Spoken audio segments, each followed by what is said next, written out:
Hello बच्चों, let's read this question. Question says consider the following changes: m solid से m gaseous, m solid से m plus 2 gaseous plus 2 electron, m gaseous से m plus gaseous plus electron. फिर fourth है हमारे पास m gaseous, m plus gaseous से m plus 2 gaseous plus electron. और फिर हमारे पास क्या है, फिर हमारे पास m gaseous से m plus 2 gaseous बन रहा है और 2 electrons निकल रहे हैं. Second, ionization energy of m could be calculated from the energy values associated with option A 1 plus 3 plus 4, option B 2 minus 1 plus 3, option C 1 plus 5, option D 5 minus 3. The key concept for this question is ionization energy. Ionization energy is basically the amount of energy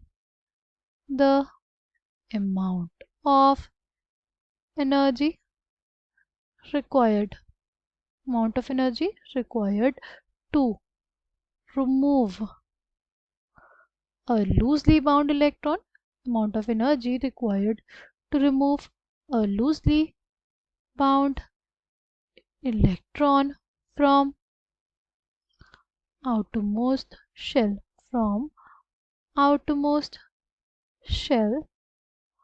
of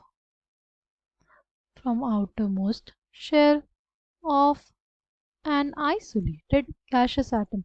किसी भी isolated gaseous atom के outermost shell से एक loosely bound electron को निकालने के लिए जो एनर्जी हमें देनी पड़ती है उसी को कहते हैं हम लोग आयनाइजेशन एनर्जी. राइट, ये हो जाएगा हमारा आइसोलेटेड गैसियस एटम.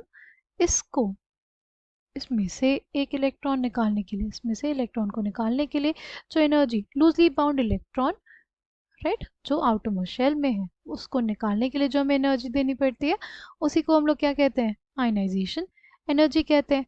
ठीक है, अगर हमारे पास m है, राइट, सपोज m है हमारे पास, m गैसेस से एक इलेक्ट्रॉन निकलेगा तो m प्लस गैसेस और इलेक्ट्रॉन मिलेगा. ठीक, ये कहलाती है फर्स्ट आयनाइजेशन एनर्जी. ये कहलाती है हमारे पास क्या, ये कहलाती है फर्स्ट आयनाइजेशन एनर्जी. फिर क्या हो जाएगा, फिर हमारे पास हो जाएगा m प्लस से प्लस गैसेस से एक इलेक्ट्रॉन को अगर निकाला जाए तो क्या बन जाएगा, m प्लस 2 गैसेस. राइट, जो सेकेंड इलेक्ट्रॉन निकला उसके लिए हमारे पास जो एनर्जी लगी उसको हम लोग क्या कहते हैं, second ionization energy. Second ionization energy. Right, अब हमसे क्या पूछा है, कि second ionization energy of m could be calculated from the energy values associated with. ठीक है, देखो ये तो हमारे पास क्या हो जाएगा, इसमें तो हमारे पास एंथैल्पी ऑफ सब्लिमेशन इन्वॉल्व होगा, सॉलिड से गैसेस में बदलना, ये तो हमारे पास नहीं होगा. ठीक, फिर है m सॉलिड से m प्लस 2 बनना, ये भी पॉसिबल नहीं हो सकता क्योंकि हम लोग आयनाइजेशन एनर्जी किस उसमें देखते हैं, जब हमारे पास जो एटम होता है वो किस में होता है, आइसोलेटेड गैसियस स्टेट में. राइट, ये हमारे पास सेकेंड इनकरेक्ट हो जाएगा. ठीक, और अगर हम लोग देखें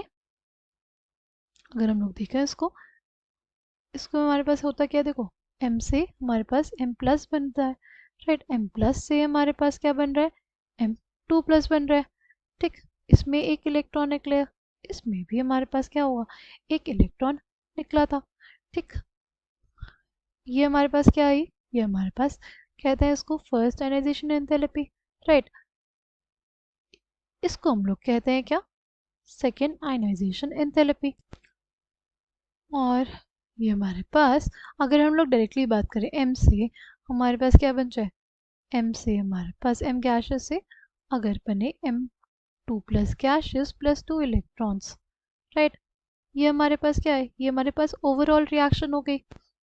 इसके लिए हम लोग क्या मान लें, इसके लिए एनर्जी चेंज हम लोग मान लेते हैं कितना, डेल्टा E1. इसके लिए एनर्जी चेंज क्या मान लेते हैं, डेल्टा E1. ठीक है, तो डेल्टा E1 जो होगा वो हमारे पास क्या होगा, वो फर्स्ट आयनाइजेशन एनर्जी प्लस क्या होगा, सेकेंड आयनाइजेशन एनर्जी. राइट, हमारे पास हमें क्या निकालने के लिए बोला है, हमें निकालने को बोला है सेकेंड आयनाइजेशन एनर्जी. हो जाएगा delta E1 minus first ionization enthalpy, right? Delta E1 minus first ionization enthalpy, right? अगर बात करें सेकेंड आयनाइजेशन एंथैल्पी की, वो हमारे पास हमें निकालनी है, ठीक है। डेल्टा E1 किसके केस में? डेल्टा E1 होगा हमारे पास M गैसेस से जब हमारे पास M2 प्लस बने और 2 इलेक्ट्रॉन निकले। किस केस में है? वो हमारे पास फिफ्थ रिएक्शन में, राइट। M गैसेस से M2 गैसेस बनना और 2 इलेक्ट्रॉन्स का निकलना किस में है? फिफ्थ में है, राइट। ये चेंज किस में? फिफ्थ वाले में, इसलिए 5 5 5 माइनस क्या हो जाएगा? लेट्स सी, 5 माइनस क्या हो जाएगा? IE1 मतलब M से M गैसेस से M प्लस गैसेस बनना प्लस एक इलेक्ट्रॉन का निकलना, M से M प्लस गैसेस बनना, एक इलेक्ट्रॉन का निकलना, राइट। किस में इन्वॉल्व है? ये थर्ड रिएक्शन में है, राइट। तो हो जाएगा हमारे पास 5 माइनस 3, ये क्या हो जाएगा? 5 माइनस 3। वो हमारे पास किस में दिया है? वो हमारे पास ऑप्शन डी में दिया है। सी, हमने देखा कि हमने देखा कि अकॉर्डिंग टू हेसिस लॉ अगर कोई भी केमिकल चेंज होता है, अकॉर्डिंग टू हेसिस लॉ हमारे पास कोई भी अगर केमिकल चेंज होता है, ठीक है, ये हमारे पास रिएक्टेंट है और प्रोडक्ट है, राइट। इसमें इसमें सपोज एनर्जी ए इन्वॉल्व है, रिएक्टेंट से हमारे पास कोई इंटरमीडिएट बना और फिर जाके हमारे पास प्रोडक्ट बना, और इसके लिए जो एनर्जी थी वो बी थी और इसके लिए जो एनर्जी इन्वॉल्व थी वो सी थी। तो ए जो होगा वो हमारे पास बी प्लस सी हो जाएगा, ए जो होगा वो हमारे पास बी प्लस सी हो जाएगा। इसका बेसिकली स्टेटमेंट क्या है? इसका स्टेटमेंट होता है कि अगर कोई reaction if if a reaction can take place, if a reaction can take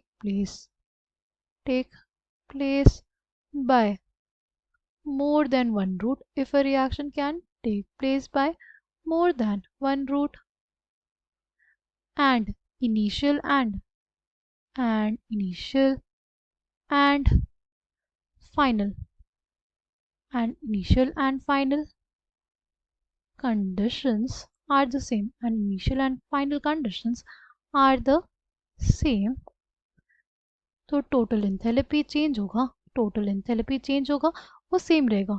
total enthalpy change